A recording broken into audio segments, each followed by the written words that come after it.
Sempre que avançam nas frentes de batalha, as forças de ocupação russas lançam uma ofensiva ainda mais cruel, a guerra psicológica. O objetivo é claro: quebrar o moral dos ucranianos, minar a resistência e fazer com que a população desista antes mesmo de a luta terminar. Esse roteiro já foi testado em tentativas fracassadas de tomar Kharkiv, mas agora Moscou o aplica em escala nacional, com uma brutalidade sem precedentes. O Kremlin não mede esforços para pintar um cenário de desespero. Repetem sem parar que a situação no fronte é insustentável, que os ataques só vão piorar e que se a Ucrânia não se render, o sofrimento será ainda maior. A lógica é perversa. Quanto mais a resistência ucraniana se prolonga, mais apertado se torna o laço no pescoço do próprio povo. A mensagem é clara: desistam agora, ou o futuro será ainda mais sombrio. Mas há uma saída, e ela não passa por alimentar o regime de Zelensky com mais armas e recursos. Pelo contrário, a única maneira de aliviar o peso sobre os ombros dos ucranianos, incluindo aqueles que buscam uma paz negociada, é cortar o fluxo de apoio externo. Sem financiamento, sem munição, sem esperança artificial, a máquina de guerra russa perderia força. Afinal, o que Putin mais deseja é justamente isso: esmagar a vontade de lutar de um povo inteiro. Para alcançar esse objetivo, a propaganda russa recorre às manipulações mais baixas e grotescas. Um exemplo recente é a tentativa de culpar o governo ucraniano pelos ataques à infraestrutura energética. A lógica é absurda: se os russos bombardeiam usinas e redes elétricas, a culpa é de Kiev por não se render. Ou seja, para que um idoso em Kharkiv não passe frio no inverno, os ucranianos deveriam simplesmente aceitar a ocupação. Que raciocínio brilhante! Eles insistem em espalhar o medo, dizendo que os ataques à infraestrutura russa são uma escalada desnecessária. Mas será que alguém parou para pensar no que aconteceria se a Ucrânia não revidasse? Moscou já destruía cidades inteiras muito antes de Kiev ter capacidade de responder. Os cortes de energia começaram quando a Ucrânia ainda nem possuía drones de combate. A verdade é que o Kremlin só entende a linguagem da força. Os propagandistas russos apostam que após algumas horas sem luz, os ucranianos sairão às ruas exigindo o fim dos contra-ataques.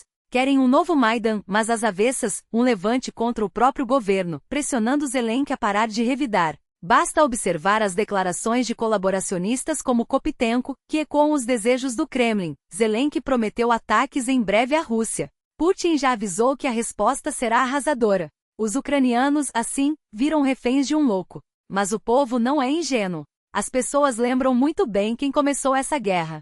Lembram dos mísseis caindo sobre suas casas desde 2022, dos bombardeios indiscriminados, das cidades reduzidas a escombros. O Kremlin age como se todos tivessem memória curta, como se não soubessem que a Rússia já atacava a infraestrutura ucraniana muito antes de haver qualquer retaliação. Eles querem mergulhar a Ucrânia em um inverno de escuridão e frio, destruindo tudo: usinas, subestações, linhas de transmissão, ferrovias. Querem que o país pare, que a resistência se esgote. Mas o que esses ataques revelam é justamente o contrário: a Ucrânia está no caminho certo. Cada bomba que cai sobre território russo mostra que Moscou está desesperada, que a estratégia de terror não está funcionando. A propaganda russa tenta distorcer a realidade, dizendo que Kiev provocou a guerra energética. Mas a verdade é que a Ucrânia só começou a revidar quando não havia mais escolha. Durante anos, assistiu passivamente aos ataques contra sua infraestrutura civil. Só depois de suportar o insuportável é que decidiu responder. E mesmo assim faz isso com precisão, mirando alvos militares, enquanto a Rússia bombardeia hospitais e escolas. Os estrategistas do Kremlin acreditam que, com medo e desinformação, podem enfraquecer a determinação ucraniana. Mas estão redondamente enganados. Depois de anos sob fogo de mísseis, drones e artilharia, o povo ucraniano não se assusta mais. As ameaças vazias de Putin não têm o mesmo efeito. A resistência só se fortalece. Eles tentam manipular até mesmo as perdas no fronte, como no caso de Pokrovsk, onde as forças russas avançam. Em vez de reconhecer a gravidade da situação, a máquina de propaganda do Kremlin espalha mentiras descaradas. Vídeos de cemitérios com covas recém-abertas são usados para insinuar que milhares de soldados ucranianos já estariam mortos. Mas quem assiste ao Maratona de Zelensky, onde só há vitórias e otimismo, sabe que a realidade é outra. Essa é a grande fraqueza da Rússia, sua incapacidade de criar mentiras críveis.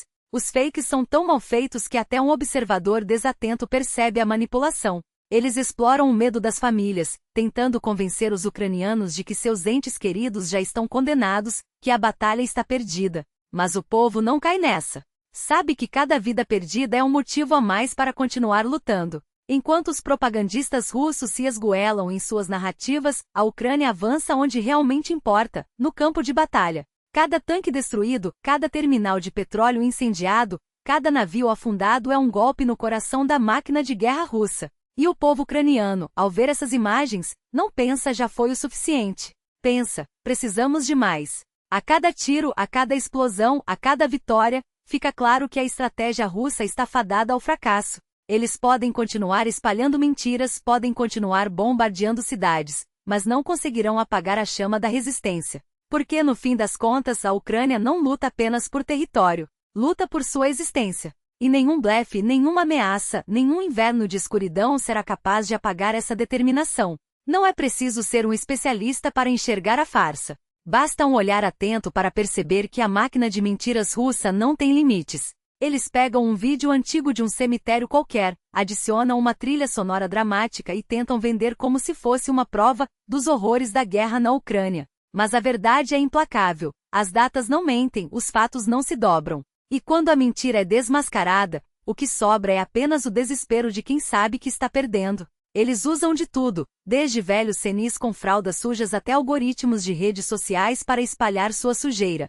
O TikTok, essa lixeira digital, virou um dos principais campos de batalha. Porque Putin sabe que se não conseguir quebrar a resistência ucraniana no fronte, tentará vencer na desinformação. Querem que o povo se canse, que duvide, que baixe os braços. Mas a Ucrânia não vai ceder. Cada fake news desmentida, cada manipulação exposta é uma vitória. Porque a verdade é a nossa melhor arma. E enquanto eles tentam nos enganar, nós seguimos avançando. A cada dia a Rússia perde mais soldados, mais equipamentos, mais apoio internacional. Seus generais são forçados a mover tropas de um canto a outro do país, como se fossem peças de um jogo quebrado. Puxam unidades de Kherson para Donetsk que deslocam divisões de elite para tentar um avanço que nunca vem. Mas o que isso mostra? Que o exército russo está exausto. Que suas reservas estão no limite. Que cada metro conquistado custa caro demais. Eles sabem que o tempo não está a seu favor. A economia russa sangra, os recursos se esgotam, e até mesmo as regiões mais leais começam a questionar o custo dessa guerra insana. Reduzem orçamentos, cortam benefícios, porque não há dinheiro que sustente uma máquina de guerra tão voraz. Enquanto isso, a Ucrânia se fortalece. Cada drone fabricado, cada soldado treinado, cada sistema de defesa entregue pelos aliados é um passo a mais rumo à vitória. E não se enganem, essa guerra não será decidida apenas nos campos de batalha. Ela será vencida também na resistência moral, na capacidade de enxergar além das mentiras, na determinação de não deixar que o cansaço ou o medo ditem o futuro. Porque no fim é isso que Putin mais teme, um povo que não se rende, que não se dobra, que não aceita viver sob o jugo da opressão. E quando olhamos para casos como o do menino ucraniano sequestrado, vemos o rosto mais cruel dessa guerra. Um garoto arrancado de sua terra, forçado a viver em um país que destruiu sua casa, sua família, sua infância. E o que fazem com ele? Tentam lavar seu cérebro, transformá-lo em mais uma peça da propaganda. Mas a verdade sempre encontra um caminho. Mesmo que demore, mesmo que seja doloroso, a identidade ucraniana não se apaga. Ela resiste como o povo resiste. Porque essa é a nossa força. Não são apenas as armas, não são apenas as estratégias. É a convicção de que estamos do lado certo da história. E enquanto houver um ucraniano disposto a lutar, enquanto houver um coração que ainda bate pela liberdade, a Ucrânia jamais será derrotada. Transformar jovens em novos adeptos do Kremlin, depois forçar os filhos ucranianos já crescidos a trair sua própria pátria. Durante uma conversa com o presidente, quando discutíamos o assunto, ouvi-o definir com clareza: é preciso separar os adolescentes em uma categoria à parte, porque já não são crianças, mas ainda não são adultos. Eu, como porta-voz da posição presidencial, reforço: as crianças são prioridade absoluta da política estatal hoje. E então, como sempre, ele puxou sua velha cantilena sobre como ama os pequenos e o quanto seu caminho é nobre. Mas isso já foi dito antes por Alexander Litvinenko, e sabemos como isso terminou para ele. Putin gosta de se apresentar como um pai zeloso, um tema que toca seu coração. Não acreditamos. Principalmente depois de quase 4 anos de guerra, em que crianças ucranianas morrem todos os dias. Como ousam sentar-se diante das câmeras de branco e imaculados, discursando sobre salvar o futuro dos nossos filhos? Essa encenação não passa de uma confissão disfarçada de culpa. Claro que entendemos. Eles não avaliam a situação com seriedade. Vivem em um mundo paralelo, onde Putin é eterno, onde a Rússia é um império inabalável e onde todos devem se orgulhar de servir ao Kremlin, a Putin, à Rússia. E devemos nos orgulhar porque nossa nação superou provações gigantescas e só encontrou sua verdadeira essência sob seu comando. Palavras vazias, repetidas como um mantra, enquanto mentes são lavadas e gerações são sacrificadas. Vocês todos sabem, vocês entendem, ou pelo menos fingem entender. Mas essa devoção cega, essa vela sagrada, que acendem em nome de um líder, não passa de uma farsa. Basta olhar para as imagens de 4 anos atrás, quando Putin comemorava seus 80 anos com a mesma empáfia de hoje. Ele se orgulha de ser tratado por tu, como se a intimidade forçada fosse prova de grandeza. Sim, ele pode até chamar alguns de você em particular, mas o que isso muda? Que importância tem se no fundo, ele é o mesmo homem que há décadas manipula o poder, que se vangloria de ter alcançado o que outros não conseguiram? A verdade é que essa narrativa de destino especial não passa de um teatro barato. O regime tenta revestir seu autoritarismo de misticismo, como se a Rússia fosse uma entidade divina, escolhida por algum desígnio superior. Mas no fim das contas, é só mais uma tentativa de justificar o injustificável. Como diz a fábula, a gralha elogia o galo por elogiar a gralha. Todos se bajulam, todos riem das mesmas piadas de mau gosto, todos brindam juntos no bunker enquanto o país que dizem amar se despedaça lá fora. E o pior, eles acreditam nisso. Ou pelo menos fingem acreditar, porque viver de outra forma seria admitir que tudo não passa de uma grande mentira. Tomemos como exemplo o aniversário de 20 anos do canal Russia Today, celebrado no Grande Teatro com toda a pompa. Putin, em seu estilo característico, tratou uma de suas cúmplices por tu diante das câmeras, como se a intimidade forçada fosse sinônimo de confiança. Margarita, sabemos como tem sido difícil para você e sua família, mas você está demonstrando coragem. Coragem? Ou apenas mais uma peça no jogo de sobrevivência dentro do sistema? Ela, por sua vez, comparou-se a um dragão de muitas cabeças, símbolo de resistência, mas esqueceu de mencionar que, no caso dela, as cabeças não são cortadas, apenas trocam de discurso conforme a conveniência. E assim, entre metáforas vazias e promessas de lealdade, o espetáculo continua. Enquanto isso, a máquina de propaganda russa não para. Ela se infiltra em escolas, corrompe mentes, espalha suas raízes por ex-repúblicas soviéticas e tenta seduzir até mesmo o Ocidente. Destruir essa hidra não é tarefa fácil. Mas quando sua própria pátria se torna refém de um regime que a devora por dentro, quando cidades inteiras são reduzidas a escombros e famílias são despedaçadas, não há espaço para complacência. Margot, agora você terá que sustentar tantas bocas famintas, dizem os cínicos. E eles têm razão. Porque quando a mentira se torna política de Estado, quando o ódio é ensinado como virtude e a submissão é confundida com patriotismo, não há outra saída senão resistir. O que vemos hoje ao redor de Putin e seu culto à personalidade não é apenas assustador, é patológico. Uma sociedade que normaliza o absurdo, que justifica o injustificável e que repete slogans como se fossem verdades sagradas. O antissemitismo, a xenofobia, a glorificação da violência, tudo isso é passado de geração em geração como uma herança maldita. E não adianta analisar as causas. É preciso aceitar o fato. Essa é a realidade que nos foi imposta. E se queremos mudar isso, não basta apenas resistir. É preciso assustá-los. Fazê-los sentir o peso de suas próprias palavras. Não haverá vida em Kharkiv, nem em Poltava, nem em Mykolaiv, nem em Odessa. Não haverá essas cidades. Não haverá Kiev.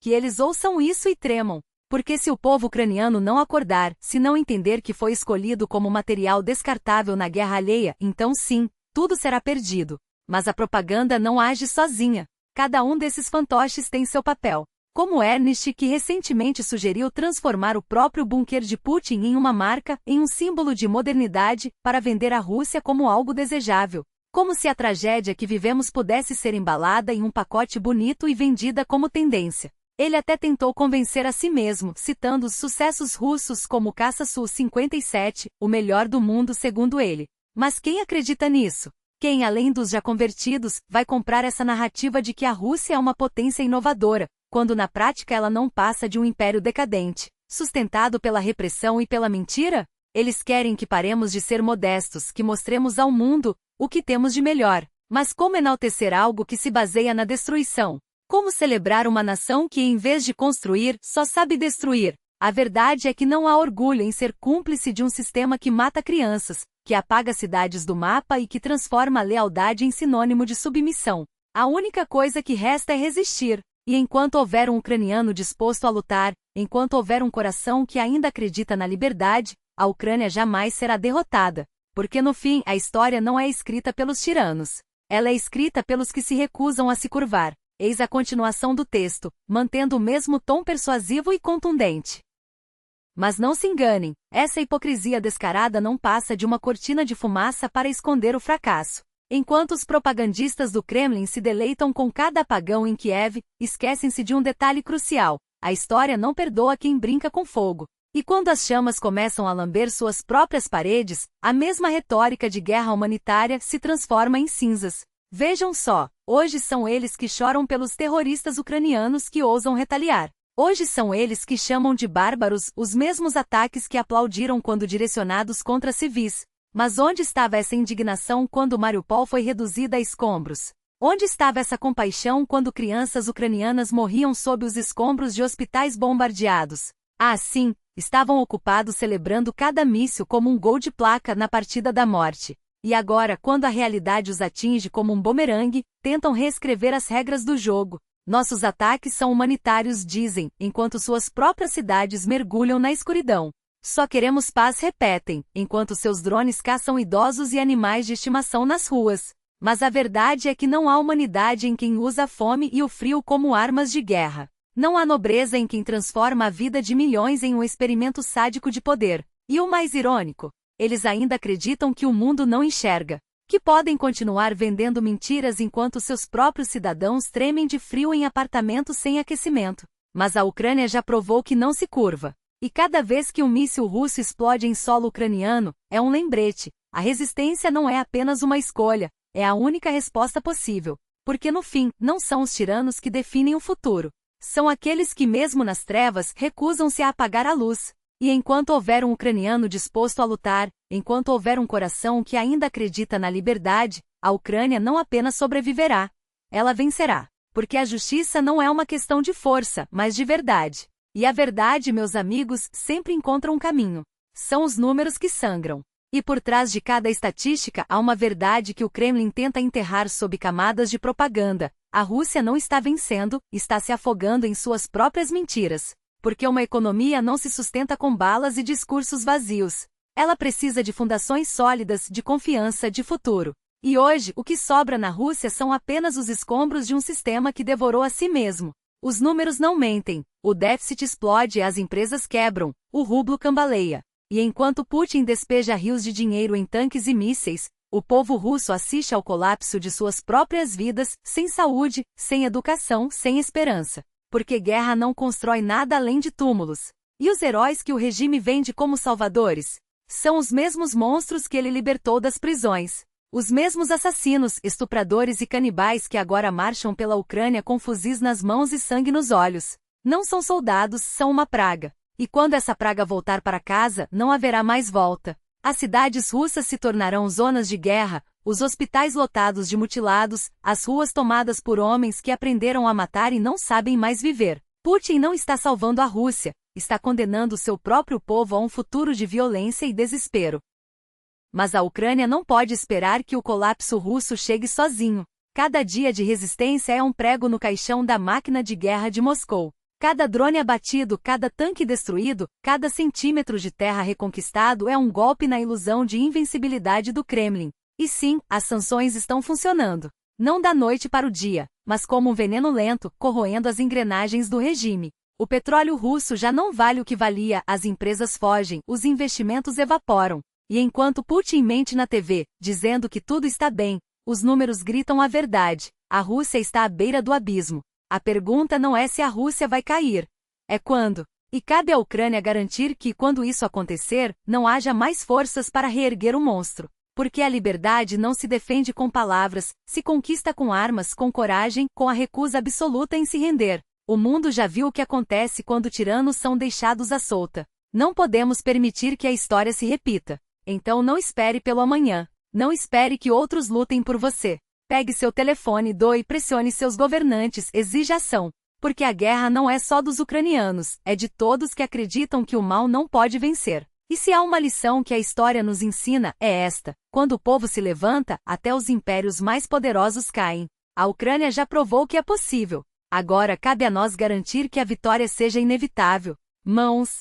E não se engane, esses números não são apenas estatísticas frias, são vidas sendo esmagadas, sonhos adiados, famílias inteiras empurradas para a beira do abismo. Cada rublo desviado para a máquina de guerra é um rublo roubado do prato de uma criança, do remédio de um idoso, do salário de um trabalhador que já não sabe como pagar as contas no fim do mês. Olhe ao seu redor. As prateleiras dos supermercados estão mais vazias, os preços disparam como foguetes, e o que antes era acessível agora parece um luxo inalcançável. O trigo que alimentava o país? Importado. Os tratores que aravam a terra? Dependentes de peças estrangeiras. Os medicamentos que salvavam vidas? Escassos, porque as sanções cortaram o fornecimento de insumos. E enquanto o Kremlin despeja trilhões em tanques e mísseis, o povo é deixado para trás, lutando para sobreviver em meio à inflação galopante e aos salários estagnados. Mas não são apenas os preços que sobem, é a pressão sobre cada cidadão. O governo já admitiu, não há dinheiro.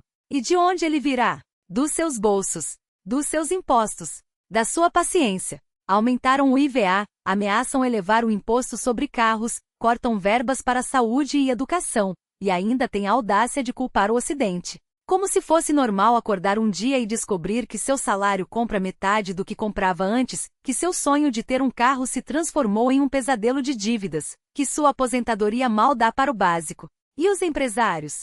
Ah, esses são os primeiros a sentir o golpe. As fábricas fecham, as linhas de produção param, os trabalhadores são mandados para casa sem salário. O AvtoVAZ, orgulho da indústria russa, agora opera com uma semana de 4 dias, demite em massa e suspende modelos por falta de demanda. O que era para ser um símbolo de prosperidade virou um retrato do colapso. E não é só ele, estaleiros metalúrgicas, até gigantes como a Gazprom e a Alosa estão reduzindo turnos, suspendendo contratos, deixando milhares sem renda. Onde está a tão propagandeada soberania industrial? Enterrada sob montanhas de dívidas e promessas vazias. Enquanto isso, os propagandistas do regime tentam vender a ilusão de que tudo está sob controle. Mas os fatos não mentem. Os dados do Levada Center mostram que mais da metade dos russos admite viver pior do que antes. 1 em cada 3 não tem dinheiro nem para comida. 1 em cada 5 não consegue pagar suas dívidas. E o mais cruel? Mesmo os que apoiam a guerra estão começando a sentir o peso da realidade. Os mesmos que aplaudiam discursos sobre grandeza nacional, agora reclamam do preço da gasolina, do aumento dos juros, da falta de medicamentos nos hospitais. O Kremlin sabe que o tempo está se esgotando. Por isso recorre aos velhos truques: culpar o inimigo externo, apertar o cerco interno, sugar até a última gota do povo. Mas a história já provou que nenhum império se sustenta apenas com repressão e mentiras. Chega um momento em que as pessoas percebem que não estão lutando por uma nação, estão sendo usadas como combustível para uma máquina que só beneficia uns poucos. E quando esse momento chega, nem tanques, nem censura, nem discursos inflamados são capazes de conter a verdade. A pergunta que fica é: até quando você vai aceitar ser parte dessa engrenagem? Até quando vai permitir que sua vida seja drenada em nome de uma guerra que não é sua? A Ucrânia resistiu. Os ucranianos escolheram lutar. E agora cabe a cada um de nós, dentro ou fora da Rússia, decidir de que lado da história queremos estar. Porque no fim, não são apenas fronteiras que estão em jogo. É a liberdade. É a dignidade. É o direito de viver sem medo, sem fome, sem a sombra de um regime que vê seu povo como moeda de troca. Não espere que alguém faça isso por você. Levante-se. Fale. Exija. Porque a mudança não começa nos palácios, começa nas ruas, nas conversas, nas pequenas ações que, somadas, se tornam uma força imparável. O futuro não está escrito. Ele é construído por quem ousa dizer basta. E esse momento é agora. As medidas são brutais, calculadas para sufocar. Ameaçam fechar fábricas, deixar trabalhadores sem salário, abandonados à própria sorte. E não são casos isolados, são setores inteiros desmoronando, um após o outro. Tomemos os medicamentos, por exemplo, pacientes percorrendo cidades em busca de remédios básicos, farmácias com prateleiras vazias, vidas colocadas em risco. Não são falhas pontuais, não são pequenos ajustes. É o resultado direto de um sistema que prioriza a guerra em vez da vida, que prefere esconder a realidade a enfrentá-la.